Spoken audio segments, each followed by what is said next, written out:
Hey guys, in this video, we're going to take a look at how you can set the pictures in the Photos library as a wallpaper on the iPhone 13 series.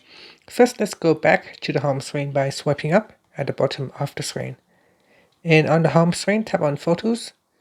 In Photos, you want to go down and tap on the Library tab at the bottom.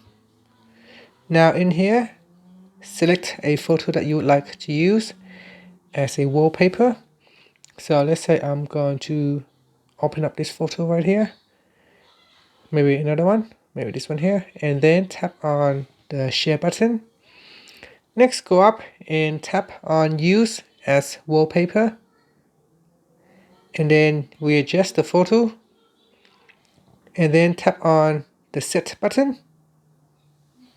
Now you can also scale the photo as well, so you can pinch in or pinch out. Okay, so you can also scale the pictures and you can move them around the screen.